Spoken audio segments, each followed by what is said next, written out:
Hey y'all, happy Sunday. Hope everything is going your way.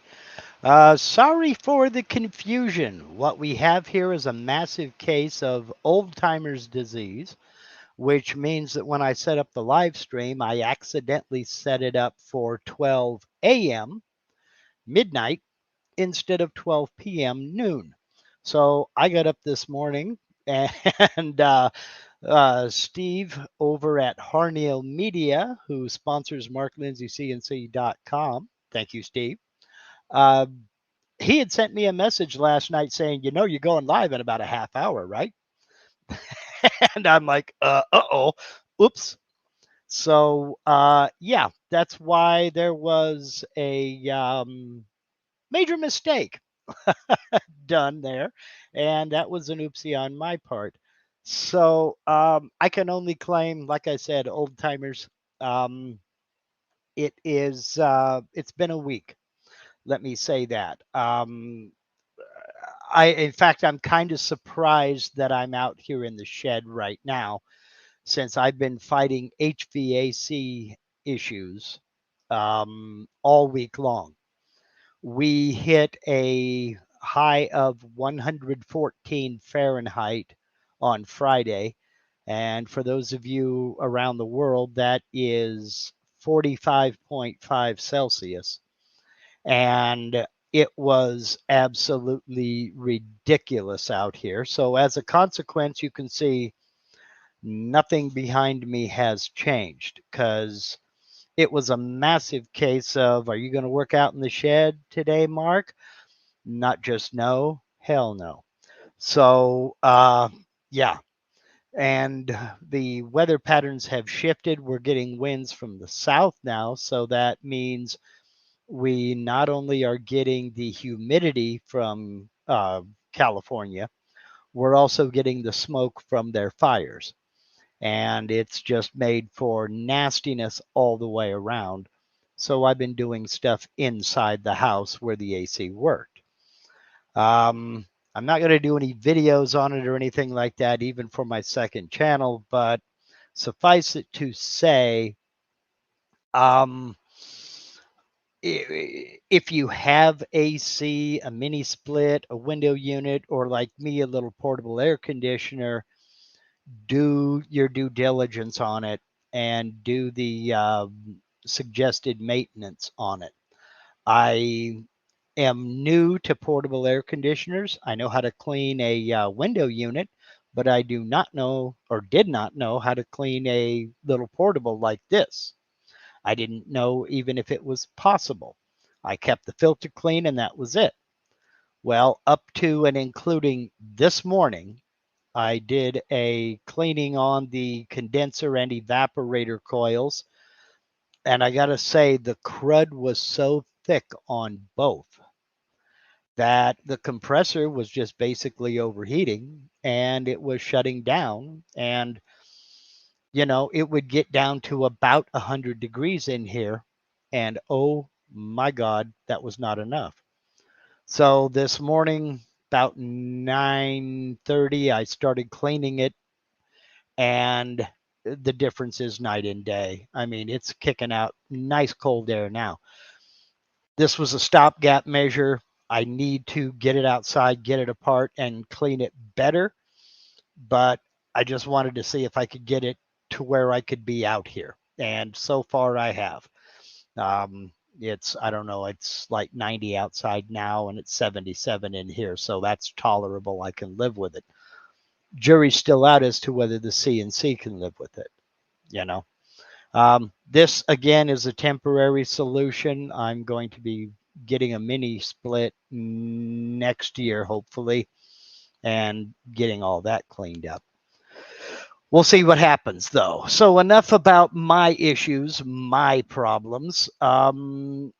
It's just been a week. I'll put it to you that way. Now that I've got this kind of sort of solved, maybe I can get on to doing dust collection and finally have the get the spoil board up, get the machine trammed, and get everything ready to go and start making chips. Nothing has changed since my last video. It's just been too hot out here to do anything. And I don't want to mess something up on a brand new expensive machine. So, yeah, Curtis Baldrich down in the Carson City area. Norm, you got another local homie there. We were at 103 a machine, and my machine it kept shutting down. Yeah, you know, that's just the way things are. Computers and electronics do not like high temperatures.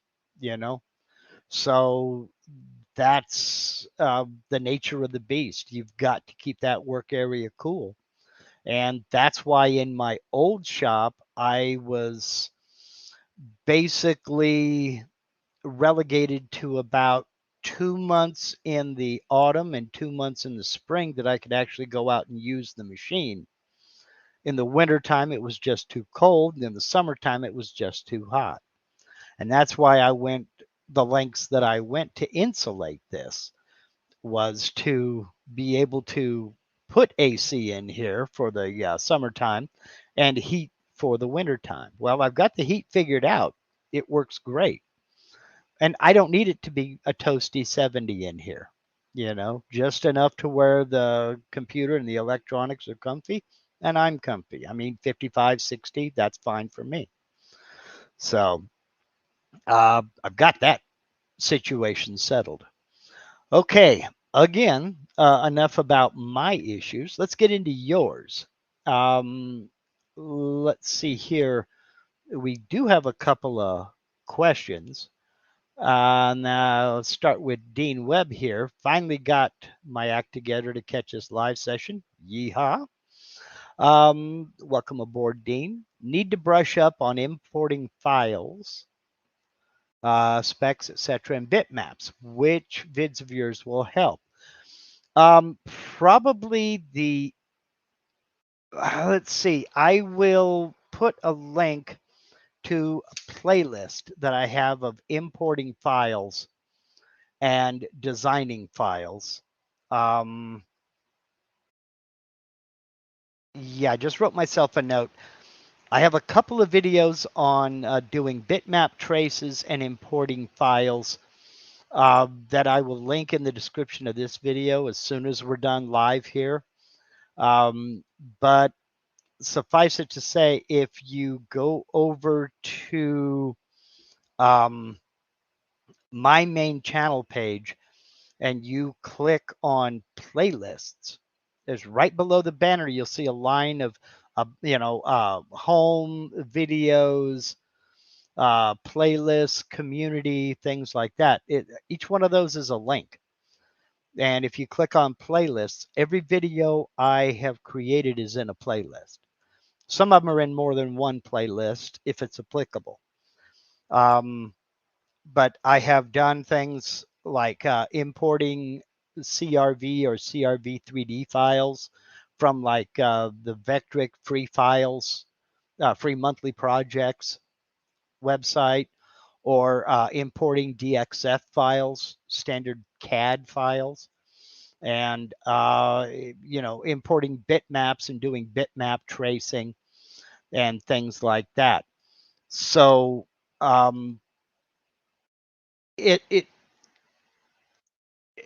it's pretty straightforward. It depends on what you're doing. I have videos on importing 3D models and what have you, but I will put a link to that down in the description box below. The easy answer is it doesn't. It depends on what you're doing. So let's see here now.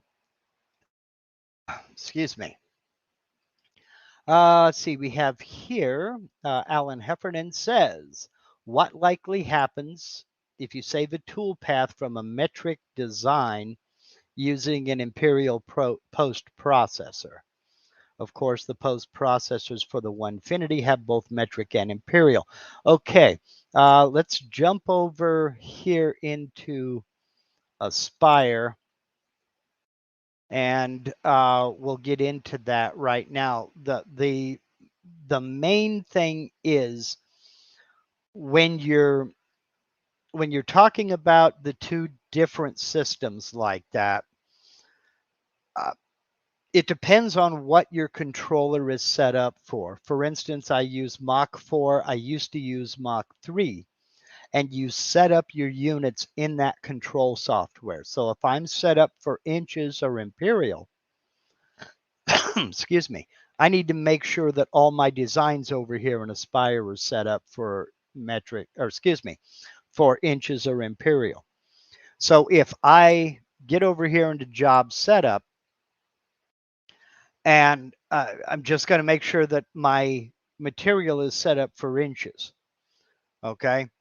If I'm using imperial, obviously if it's metric, then I'll set it for millimeters. Okay. With that being done, anything that I import, if I import let's say a DXF file, and that DXF file imports huge, like 250 inches. And the way you can tell is, let me just put some geometry out here. And we'll close that. All right. Select the entire import, like the DXF file, for example.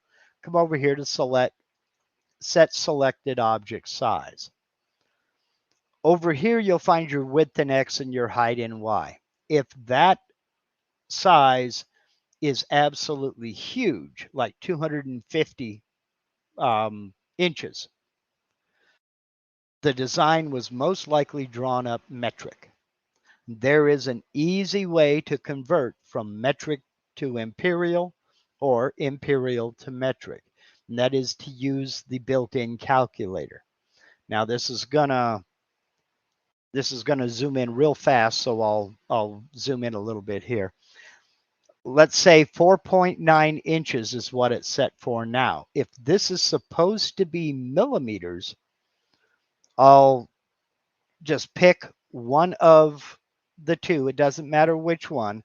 Put my cursor in here and click on it. Then on my keyboard, hit the asterisk, which is shift and the number 8. And then hit M for metric. Then tap the equals button on my keyboard. On mine, the equals button is right next to the backspace button. And that just converted that 4 inches to 124.46 millimeters. Okay, I know it says inches here. Bear with me for a second.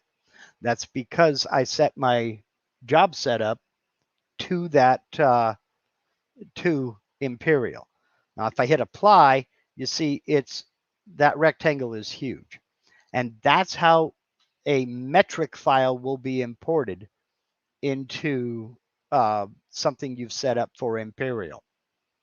So if you import something that is that big that you need to convert it to imperial, select all of the vectors, set selected object size, and come over here again, click in the either one, it doesn't matter which one, asterisk I, and tap equals, click apply, and that has been converted to imperial. Okay. So to convert to metric from imperial, it's asterisk M, excuse me, to convert from metric to imperial, it's asterisk I equals. To convert from imperial to metric, it's asterisk M equals. And that works in, I've demonstrated it here in set selected object size, but it works in any field that has the built-in calculator set up for it. So overall, in general, whether it be Aspire, Cut 2D, VCarve Pro, anything like that, that's how you get it done. Now, to your question, Alan, what would happen if you kept it in metric? Basically, it's going to be either huge size, or it's possible that it's possible that the controller won't recognize it at all, tell you it's out of the soft limits of the machine, and won't let you cut it. So basically, make sure that all of your units of measure are the same, because it really doesn't matter. If you can change over the units of measure in your controller from imperial to metric, just make sure that you do the same thing with the design in your CAD CAM software. Calculate new tool paths if you need to. Um, you just need to make sure that everything is on the same sheet of music. So, but the telltale giveaway, if you're using the metric system in all of your designs, if you bring in a file and everything is tiny, it was probably drawn in imperial. If you are working in imperial and you bring everything in, it's huge, it was probably drawn in metric, because the software takes those numbers for what they are. So if something is 250 millimeters and you import that into a imperial job, uh, you're basically are saying 250 inches. It takes the numbers for what it represents. Okay, Wade says, if you are making a file, you can change the whole drawing on the fly. I thought you can. And that's what I just did, was going in, select all the vectors, set selected object size, and then scale it from there. Now, there are some screens, for instance, import a 3D model, you can have it will automatically scale the import. You just click scale millimeters to inches or scale inches to millimeters. You just check that box and it will do it automatically. But it's not automatic on an import of something like a bitmap or a DXF, or even a CRV file from Vectric, one of their free files. Now, if you download one of their free monthly projects from Vectric, and I don't know why I'm still sharing. Let me back out of here. If you download one of the free monthly projects from Vectric, it's going to be set to whatever they designed it in. Most commonly metric, because they're in the UK and that's what they work with. When you import that file, go back into job setup and set it for imperial if that's what you're using. And click OK, it will do the conversion itself. So your post processor must be the same. Yes, if you have Mach 3 or Mach 4 set up for imperial, then use the post processor for imperial.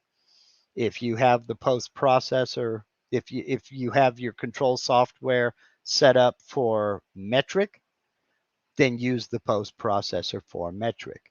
The only time it doesn't matter, where you don't have to do any conversion, is when you're selecting a tool from the tool database. I have a few 6mm bits instead of 1/4" bits. I can select a 6mm bit to use in an imperial file, and it makes no difference. The software knows to make that conversion, and it does it automatically. So that's the only time you don't have to do any conversion. It does it for you automatically as it's calculating the toolpath. So let's see here. Alan says, thanks. Chased a gremlin last week, and I think it was the lack of consistency between the post processor and the unit settings on the OF controller. Yeah, just make sure they're both on the same sheet of music. And yes, Wade, you can change that radio button from metric to imperial, but again, that's when you're getting into job setup. It doesn't, if you then import a DXF file, whatever you've got set in job setup doesn't matter. You have to physically go in, select all those vectors, and then scale them down. So, okay. And I hope that answers that, Alan. So let's see here. Peter Van Vliet says, I have a nice 60-degree V-bit that the loser operator broke the tip off of. Can a flat end V-bit still be used? Yes, it can. And in fact, most engraving bits do have a flat tip.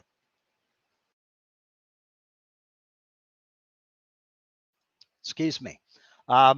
There is a way to get into and put in a engraving bit. The problem you're going to have, Peter, is it's just like entering a form tool. You have to use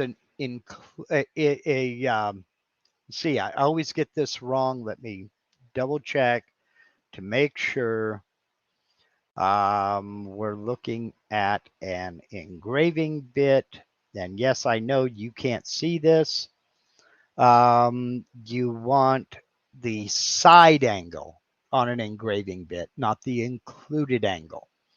When you're entering an engraving bit, you just need the right side and half of that flat tip's width. And that's where you're going to run into an issue, Peter. If you don't know the width where that broken tip uh, is, if you don't know the width of that, you're probably not going to get very accurate cuts. Also, having said that, you're not going to get very good quality in the bottom of whatever it is you're carving out, because that break is going to be jagged. So bits are consumable items. So I would say personally, if you want to use it in a router table or something like that, excuse me, I keep forgetting I got this mic here. If you want to use it in a router table or something like that, that's up to you. But I would just bite the bullet and get a new bit. I mean, that's just me. It's not really worth. I mean, how much material do you want to waste trying to save a bit? I mean, I get it, but then again, you know, is it really worth it? I mean, penny wise and pound foolish. So, let's see here. I am not going to butcher your name. I apologize, but I don't want to embarrass myself or you, especially you. What is the basic and necessary techniques for CNC stone carving and 3D design? I have never carved stone, so I'm going to have to claim ignorance here. I've never done slate tiles, ceramic tiles, stone of any kind.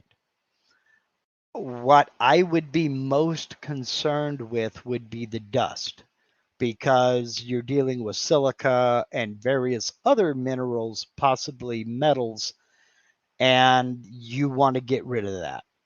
You don't want to be trying to breathe that in. Not only that, it's extremely abrasive. So everything is going to get coated with that. And if you're using an air-cooled spindle like I do, or a router like I used to do, you are looking for trouble. Every bearing, every moving part is going to get coated in a fine layer of that stuff. I'm not telling you don't do it. I'm telling you I'm the wrong person to ask. I've never done it. Now, that's something that I would like to explore, but I haven't gotten there yet. So I'm sorry. I'm just the wrong person to ask. So let's see here. Let's see. John is asking about, back to Peter Van Vliet's question about that broken tip end mill. Couldn't you use an end mill clearance to smooth the bottom? Yeah, but now you're introducing another tool path that may or may not have been needed, and are you sure you have a bit that an end mill that's small enough to get in there and clean out the areas that would need to be cleaned out? So, you know, I get it. I really do. I get trying to save a bit because a $50, $60 bit is $50 or $60. I get it. But then again, is it worth wasting a bunch of material then, to try to save a 40, 50, 60, $70 bit? If it was a $200 bit, okay, yeah, I can see that. But, what can I say? Okay. See, Peter come back and said, yep, got the new bit already. Just debating about filing the tip flat to keep using it, but oh well. Just wish the 1F had a max Z depth setting when moving the router manually. Oops. Ouch. Yeah. Yeah. Operator situational awareness. It's a marvelous thing. But hey, I'm as guilty as the next guy. I've not damaged a bit that way yet. I say again, yet, but it's only a matter of time. So what can I say? Let's see here. Russell Faraday says, is Aspire any good for modifying and smoothing imported STL files? Yes. It would help my 3D work a lot to be able to import multiple models. If it can also improve bought files, I might justify the cost. Yes. And I would highly encourage you, if you go that route, to head over to Michael Mazalik's YouTube channel. I will put a link to his channel down in the description here as soon as we're finished live. I would highly encourage you to get over onto his channel and look through his back catalog, because he has demonstrated this several times in several of his videos. And the man knows what he's talking about. So I would highly encourage you to check it out, even if you're just thinking about it. You will pick up so many things for use in VCarve that you didn't know were possible with 3D models. Now, VCarve, what can be done in VCarve with a 3D model is limited, but it's more than a lot of people think. So I would highly encourage you to go over and check out his channel and uh, see exactly what's going on. So, um, let's see here. Okay, Blake just answered your question. Okay, so I'll go over and get rid of that. Blake's question was, any thoughts on a good bit for engraving slate tiles? I have no thoughts on that. Like I said, I've not done it, but never say never. Film at 11. We'll see what happens. Okay. Steve, right on the spot. There's a link to Michael Mazalik's YouTube channel. Right click that link, open a new tab, and then spend the rest of the day binge watching everything he's put out. You'll be a better designer for it, trust me. So let's see here. Let me get back over here. Okay, Dean Webb wants to know, I think you mean, what is a PNG file? PNG is it's a image format. Okay, you say you can't seem to save them, trying to download an auto logo pic to carve. Should be able to save it just like any other image file, because that's all it is. It is okay. Not all PNG files are equal. Some of them are layered vector files. Some of them are layered image files, bitmap type-like files. Some of them are just one single layer merged in flat image files. But they should download and import just like any other image file. When in doubt, open them in your image editing software and convert it over to a JPEG image or a bitmap image. Now, I also have to claim ignorance here. I don't know if you are working with, I would assume you're working with Windows because Vectric doesn't run on a Mac. But if you happen to be running the software through Parallels or a Boot Camp or something like that, Mac may have an issue with a PNG file. I don't know. But it should download and save just like any other image file. Because at the end of the day, that's all it is. It's just the PNG format allows a person to save an image with multiple layers instead of flattening it out like a JPEG image does. So that's one thing, one difference. I mean, there are a bunch of different differences. So, yeah, Les Clements says portable graphics format, PNG, is Photoshop file usually can't be viewed unless you have Adobe software. That's not always the case. PNG files are also used by Microsoft Paint. That's its native format as well. If you just click save on a Paint file and you don't specify any other format, it'll save as a PNG. Now, Photoshop uses a PSD file. And I'm sorry for that pronunciation. I'm still doing the temporary denture thing. PSD, you do have to have Adobe software to see it.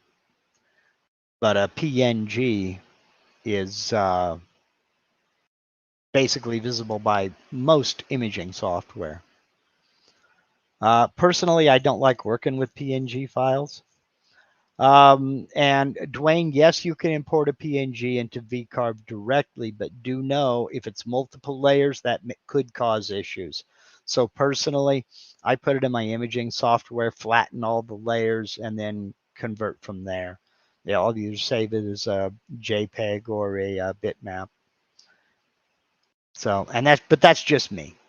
So a lot of people do use PNG files, and they work just fine. So. Let's see. All right, Curtis Baldrich says, DXF files I've imported have been huge. They were drawn in metric most likely. And when I try to select the whole image, it only lets me select small portions. How can you select the whole image at once, all vectors at once? Using the keyboard shortcut, hold down Control, then tap the letter A. That selects everything. Then you can go into set selected object size, and it will and do that rescaling, and you're all set. Now, I believe you're using easel. I don't know how to do it in easel.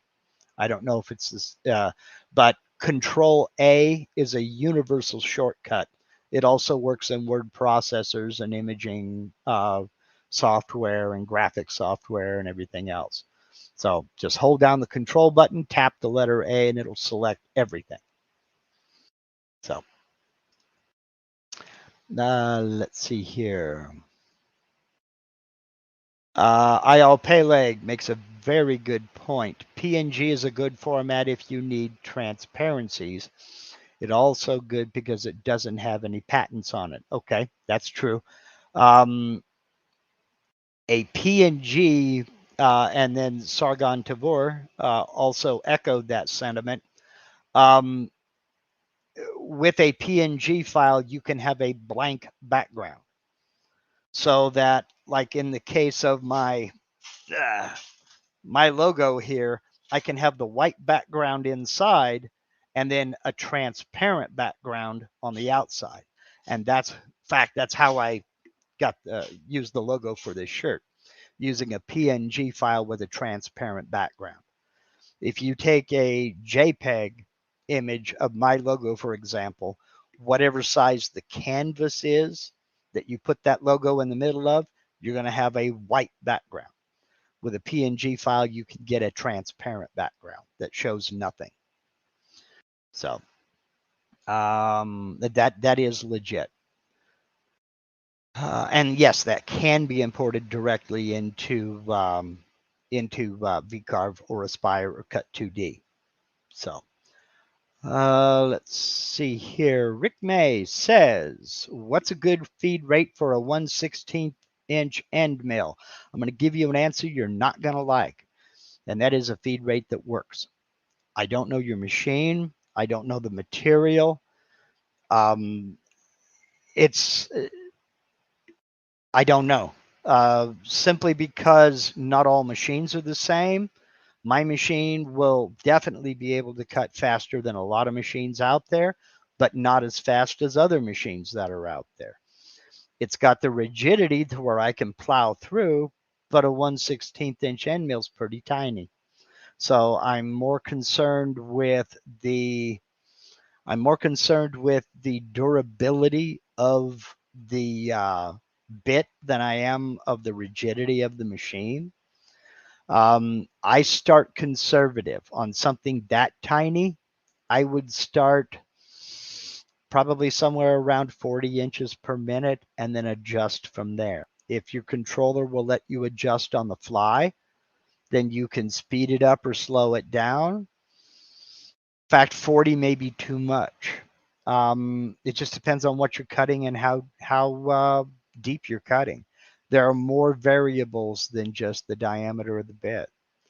And I'd hate like heck to send you in the wrong direction, but I would start conservative. Yeah, in fact, I think 40 inches a minute is too fast. I would probably try going somewhere along the lines of 25 and then start there. So let's see, using VCarve, 1/4 inch Baltic birch plywood, long mill 30/30. I would start at 25, and if your controller will allow it, bump up the feed rate and adjust. If you start hearing any chatter, back it down. I don't know about the controller on a long mill. I don't know if you can adjust your feed rate on the fly. So, but when you're talking about a 1/16 of an inch bit, you're talking about a depth of cut of about a 32nd of an inch. Don't try to take too much because that is a fragile, fragile bit. I know a fellow in Australia who cuts mother of pearl with like 1/4 millimeter diameter bits. I mean, we're talking tiny, tiny bits. He makes inlays for guitars and he buys them by the dozen because he breaks them constantly. I mean, just for one inlay, he'll go through 3 or 4 bits. It's just accepted. He's going to destroy bits. So it just depends on what you're doing. You know, if you have to have that tiny of a bit, take it conservative. So, okay. Alan Heffernan, you are the man. I don't know about how good of a teacher I am, but I appreciate you more than you will ever know. Thank you very, very much for the super chat, sir. I appreciate it. Let's see here. Let's get back here. Chris Knorr has a 2-part question. Tabs in the upgraded desktop version. I have a 13 by 17 inch sign with outside profile cutout. Also in the sign, there are 2 photo cutouts. Also with profile cuts. Tab are in place and can be seen in the preview screen. The photo tabs are not showing. How can I correct this? Oh boy, are you talking about in a photo, the what's it called? Photo VCarve toolpath? No, you couldn't be because there's no doesn't show any tabs available in that toolpath. If you have tabs, okay. The tabs are showing. Are you saying the tabs are not showing? The photos tabs are not showing. How can I correct this? Okay. Are they two separate tool paths? Or have they been combined into one? Also, are you sure you have upgraded to the, or updated rather, not upgraded? Have you updated to the latest version? Because I know they had an issue with tabs in the past in version 11. But let's see, in Aspire, I don't know about VCarve, but in Aspire, we're at version 11.015. So if you're not updated, if you haven't got that most recent update, that could be part of the issue. Because I know in one of the release notes in one of these updates, it mentioned tabs not displaying. So I don't know if you're using 11.015, but if not, definitely get in there and update. Gosh, I wish I could remember which patch that was. It's not an upgrade, it's a free update. So I hope that answers that. But other than that, it should display. So let's see here. Dwayne Ruthig, Mark, you mentioned Monday that you have a bit to cut Acme threads. What is it? I have a couple of them. I'm not ready to talk about them yet, Dwayne, simply because the thread milling toolpath does not support Acme threads. So I just soon kind of hold off on that, and we can talk about it in the members only tomorrow if you'd like. But I just soon kind of take a hands-off approach on that because I don't want to get somebody all excited about ordering bits that they can't use just yet. So sorry. So let's see here. Let's see here. Mario Montoya says, tried importing an SVG file into VCarve, and a message popped up saying there were missing vectors. When viewing the same file with Inkscape, I can see the missing vectors reported by VCarve. Okay, I'm in the interest of full disclosure, I am rotten when it comes to using Inkscape. Is there a way to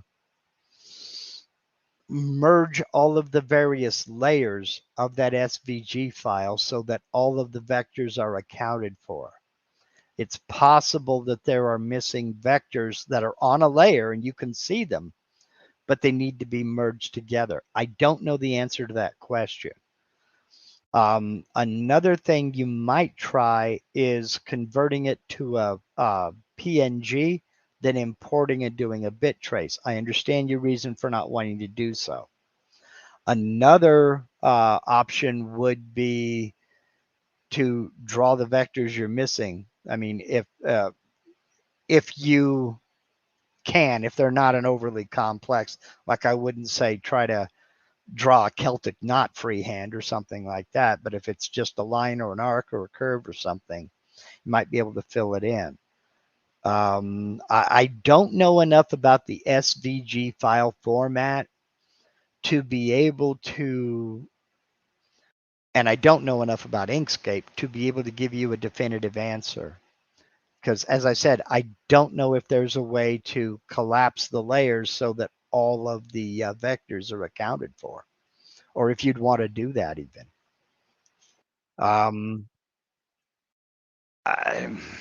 I don't know. Inkscape is pretty powerful software. I don't think it gets the recognition it deserves, but there's also a learning curve involved with it, and I'm just not up on it. So, I mean, I don't know if that was any help at all. So, okay. David Pingle says, how do you use the Whiteside bit definitions for update your tool database. Basically, just like any other tool definition, and I'm going to again, okay, IL Peleg says SVG is text-based. You can actually open it in a text editor and read it. That I didn't know. I don't know enough about the file format. Let's see. What was I going for? Oh, yes, the white side bit. Again, I'm going to cheat here, David, and let you know that when you upgrade to a new version, say let's go version 10.0 to 10.5 or 10.5 to 11.0, it's a completely new install. It's a separate new installation of the software. It doesn't overwrite the old version. What I do is I download those big, huge tool databases. Now, Whiteside's better than Tools Today or Amana. Amana put every bit they create into their tool database. And if you download that, I install it in an I import it, into an old version of the software that I no longer use. Then if I go buy a new Amana bit, I go over to that old version of the software, load up that tool database, select that bit, and export a tool file for that bit only. That way I'm not clogging up my working tool database by downloading everything they have. Now, Whiteside is better than Tools Today in that they do have individual tool files. So give me about 10 minutes after we're done live here, because I'm going to have to go back and figure out which one it is. I don't remember if it was one of the videos on tapered ball nose bits or if it was a video on adding a form tool. But in one of those videos specifically, I downloaded a tool file for a Whiteside bit and used it, and that will answer your question there.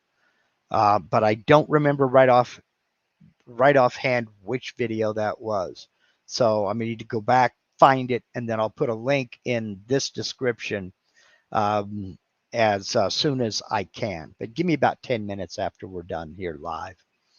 So, okay, Les Clemens says, open the SVG in 3D Builder, free software from Microsoft, and see what it looks like. Okay. In fact, you know what? Let me look and see, do I have 3D Builder? I don't think I do. No, I don't have it. Now, let me ask you this about that, Les. Will it open in Paint 3D? So, because I don't know. Let's see. Brooks Martin says, agreed. I've asked Vectric for search options in tool database. We'll see. Okay. Okay. Let's see here. G&M Taylor says, I replaced my dead 9,000 RPM spindle with a 20,000. I set the Gerbil to $30 to 20, but now I understand the $30 percentage of spindles keep non-RPM. Can you talk on this subject? I'm sorry, G&M, but I cannot. I know nothing about Gerbil controllers. I have no clue. I've never worked with them, never tried to use them. My advice would be to, I believe you're talking about like on a 3018. My advice would be to go over to the 3018 users Facebook group, and there are a couple, and ask your questions over there. They would, they know the machines, they know the software, they use the software. Heck, Ryan Ballard may know. How do you do, Ryan?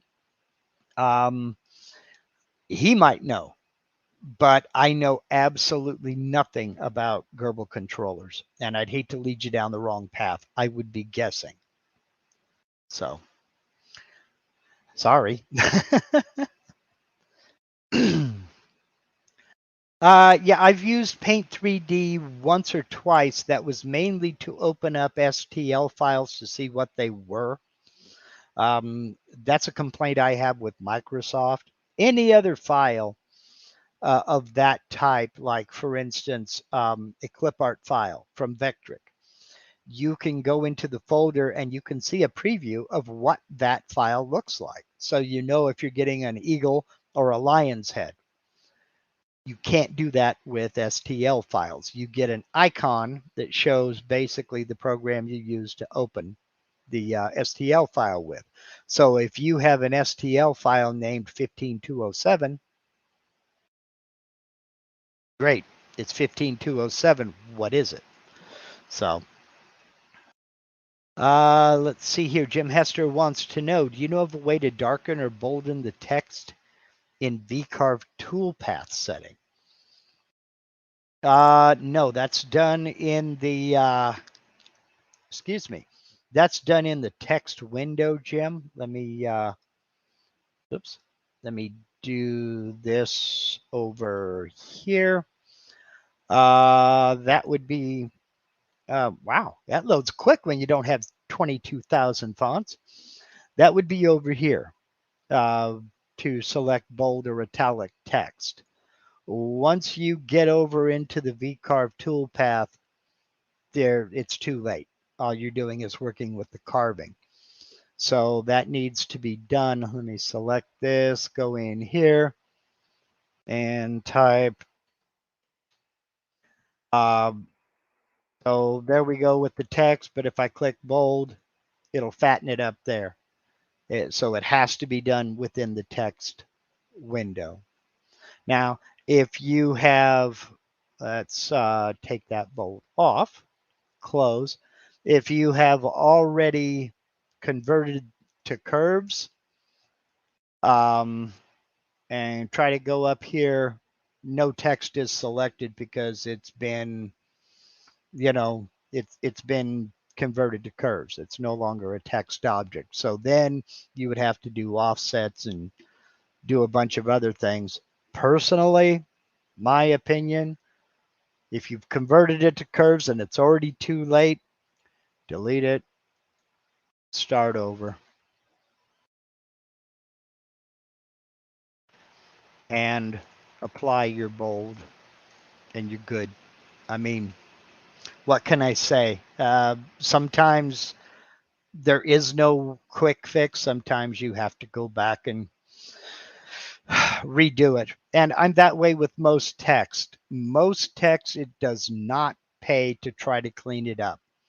It's faster just to find a font that is very close than just remake the font and just remake the text and delete the original.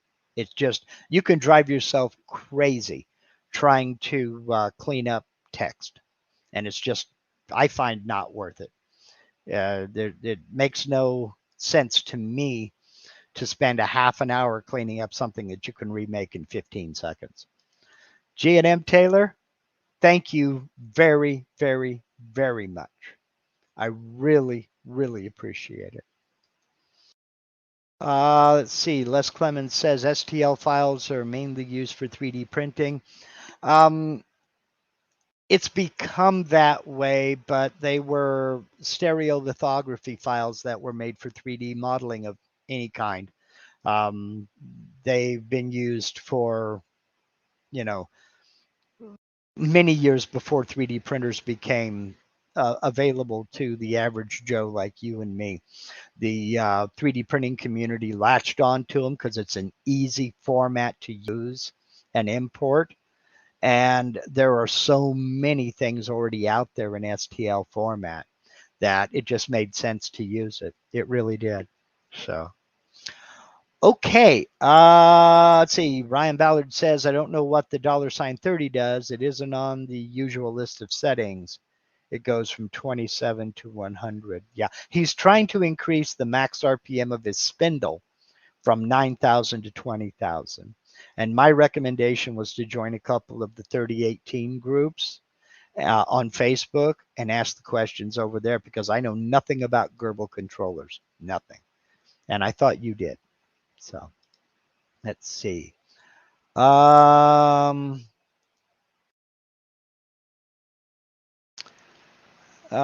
Peleg, it appears he knows a little bit about what's going on. So, okay. Jason Hoover says, I just bought VCarve Pro, downloaded it last night, and I don't have anything in clip art. Can't figure it out. Let me show you. Boom, boom, boom. We go over here to the clip art folder. Now, I already have a bunch of stuff in my clip art. You've selected the clip art folder and you have these submenus. If you have none, right-clicking the clip art, you should have titles down here. What you would do is right-click and then select download. And that will download all of the files in that category. I know this because I just had to do it. So if you have none of this here at all, none of it, log into your V & Company account by going to vectric.com and then click on the customer portal link or V & Company link. Enter your information that you used when you license your software, and it will take you to the page that says this is the software, and you'll see a link that says download your clip art. So I can't show you that because there are passwords involved, and Mama didn't raise no idiots. So yeah, no, you can't see my password. Let's see here. Let's see, G&M Taylor and IL Peleg are hashing out his issue. But you guys may have to take this to email simply because we're gonna have to end this. And holy cow, Peter Van Vliet, you, sir, are the man. Thank you very, very much. I greatly appreciate it. You guys just rock and roll. I mean, I can't. Wow, this is something. This is really something. Thank you very much. I don't know what to say now. And I feel guilty for saying I'm going to end the live stream on that happy note. But thank you very much, Peter. I will get these links into the description just as quick as I find all of them. Michael Nozalik's channel, the import video, and then the Whiteside Bits video. Just remember, channel members, tomorrow, members only live stream, same bat time, same bat channel. That's 5:30 p.m. Pacific, 8:30 p.m. Eastern. We'll have Shane Peters and Rob Sandstrom on tomorrow to answer your questions by popular demand. If you are interested in becoming a channel member, there's a link down in the description of this video. You can click on it and you'll get information, or just click the join button right next to the subscribe button. A panel will open up, a video will play that'll tell you more than you want to know about how to become a channel member. We have a great crowd that pops in every Monday. It's a lot of fun, and we spend too much time having an absolute blast. So see you then, channel members, tomorrow evening. And everybody else, I don't know what the video is going to be. As I said, I just now got it to where I can work out here. So let's see what's going to happen. I may or may not have a video. I'm going to try my darndest to at least get Dust Collection and Spoilboard on. We'll see how well that works. If not, we'll do another open Q&A. And thank you guys for the excellent questions.